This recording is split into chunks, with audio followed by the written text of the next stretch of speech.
میرے علم میں بھی پہلی مرتبہ آئی ہے صلاۃ التسبیح الصغریٰ. صلاۃ التسبیح تو آپ شاید جانتے ہوں گے، لیکن صلاۃ التسبیح الصغریٰ یہ اسمال یا چھوٹا ورژن ہے صلاۃ التسبیح کا. کیا کہتے ہیں؟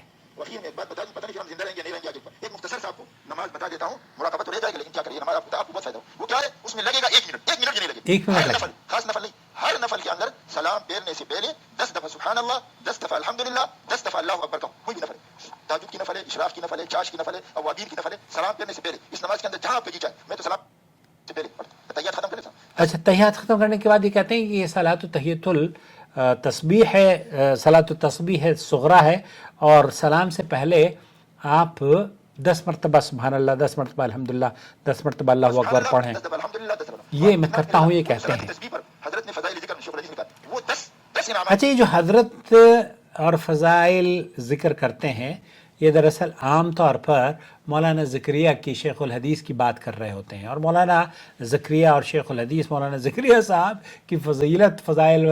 آج کل تو وہ جو مفتی ایک صاحب ہیں ارشاد عمران بھٹی صاحب، انہوں نے، وہ مفتی طارق جمیل صاحب ہیں، مفتی طارق مسعود ہیں، یہ دیوبندی عالم ہیں، ان کے پاس گئے اور ان سے جب یہ پوچھا تو وہ بالکل وہ کوئی جواب نہیں دے رہے ہیں کہ ہم سے آپ، ایسا لگتا ہے یہ لوگ خود اس کتاب کو نہیں پڑھتے، دوسروں کو پیلتے ہیں، دوسروں کو پڑھاتے ہیں. معذرت کے تو واللہ وہ طارق جمیل صاحب کی گفتگو میں نے سنی، مجھے بڑی حیرت ہوئی کہ وہ کہتے ہیں کہ کیسے ممکن ہے. وہ کہتے ہیں میرے سے یہ کہ فضائل اعمال میں نہیں ہے. وہ کہتا ہے میں آپ کو صفحہ دکھا سکتا ہوں، میں آپ کو واٹس ایپ کر دوں گا. وہ سننے کو تیار نہیں ہے. اب یہ بتائیے کہ 40 سال ایک آدمی تبلیغی جماعت میں رہے اور جماعت کا بر صغیر میں ہیڈ آف دی وہ سمجھا جائے، اور اس کے باوجود اس کی حالت یہ ہو کہ اسے پتہ ہی نہیں ہے کہ مولانا زکریا نے اس کتاب میں کیا لکھا ہے. علم غلم شلم پتہ نہیں کیا کیا مولانا زکریا اس پر جمع کر کے چلے گئے. جو صحیح حدیث ہیں اس پر ہم کہتے ہیں کہ عمل کر لیں، لیکن یہ قصے کہانیاں سنیں کیا کہتے ہیں.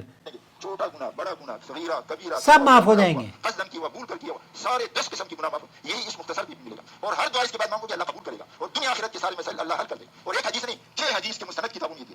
اور حضرت یہ 6 حدیث مستند کتاب، کوئی مستند کتاب نہیں ہے، کہیں تذکرہ نہیں ملتا اس طرح کی نمازوں کا. بلکہ امام احمد بن حنبل، یہ تو آپ صلاۃ التسبیح الصغریٰ کہہ رہے ہیں، وہ تو صلاۃ التسبیح الکبریٰ کو یہ کہتے ہیں کہ یہ موضوع اور من گھڑت روایت. ہمارے یہاں بہت سارے علماء ہیں جو اس طرح کی باتیں کرتے ہیں کہ صلاۃ التسبیح بھائی ٹھیک ہے پڑھ لو. اب اللہ کے بندو، شیخ محمد بن صالح العثیمین سے پوچھا گیا تو کہتے ہیں کہ یہ ضعیف نہیں ہے، یہ موضوع روایتیں ہیں، من گھڑت روایتیں ہیں. اعظم پاکستان نے نجات المسلمین اس کا رسالہ ہے، اس میں یہ نماز کا طریقہ بتایا. اس کو کہتے ہیں صلاۃ تسبیح صغریٰ. تو آپ سب لوگوں کو بتا رہا ہوں یہ بہت بڑا خزانہ ہے. یہ اس طرح کے خزانے بھائی میرے صوفیوں کو ملے ہیں، اور صوفیوں نے اپنی خانقاہوں کو اپنے اس سے مالا مال ہوئے ہیں، اور اللہ انہیں ہدایت دے. بہرحال یہ اللہ کے رسول صلی اللہ علیہ وسلم سے ثابت نہیں ہے.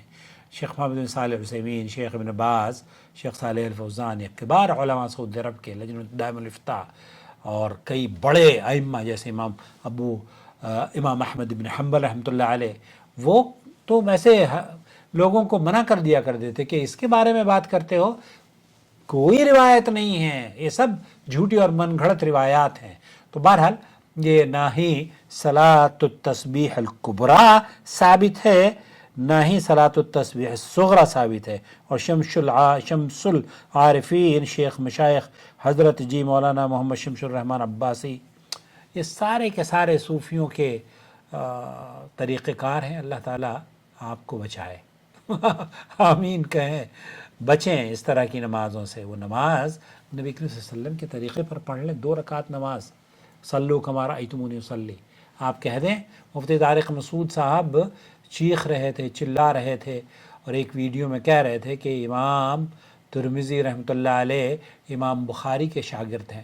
امام ترمذی کی پوزیشن کو مزید اسٹرانگ کرنے کے لیے یہ امپریشن دے رہے ہیں کہ یہ امام صاحب کے شاگرد ہیں، اس لیے ان کی بات مانو. مفتی طارق مسعود صاحب کی ایک ویڈیو میں نے وہ نقل کی ہے، میں اس کا وہ جو میں نے جواب اس کا ریکارڈ کیا تھا وہ میں آپ کو اس چینل پر اپلوڈ کر دوں گا، ویڈیو کی شکل میں نے بھیجا ہے اس کا جواب۔ تو بہرحال اس میں مولانا طارق مسعود صاحب کہتے ہیں کہ امام ترمذی جو کہ امام بخاری کے استاد ہیں وہ رفع دین کی حدیث کو یہ کہتے ہیں۔ اچھا، امام ترمذی کو امام بخاری کے ساتھ جوڑ کر ایک ویلیو کریٹ کی جا رہی ہے، حالانکہ تمام محدثین ہیں، بڑے محدثین ہیں، ان کی ویلیو اور ان کی شان بڑی عظیم ہے، اور ان کی شان کی آپ اس کے اندازہ لگا سکتے ہیں کہ امام ترمذی وہ حدیث بیان کرنے سے پہلے جو کہ امام رفع دین نہ کرنے کی ہے عبداللہ ابن مسعود کی، وہ یہ کہتے ہیں کہ یہ حدیث سند کے اعتبار سے ثابت ہی نہیں ہے۔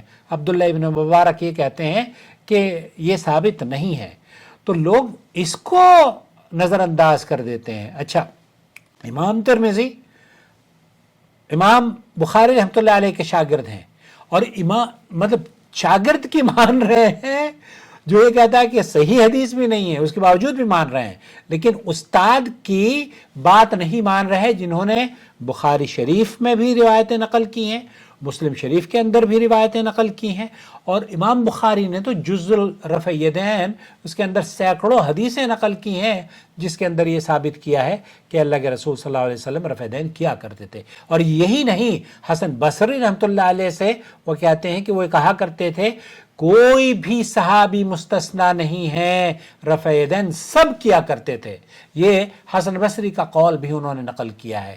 تو میرے عزیز، میرے دوست، آپ جب تک کہ نبی کریم صلی اللہ علیہ وسلم کی احادیث کے مطابق نماز نہیں ادا کریں گے تو اسی طرح سے صلاۃ التسبیح الصغریٰ والکبریٰ میں الجھے رہیں گے۔ اللہ آپ کو صحیح سمجھ عطا فرمائے۔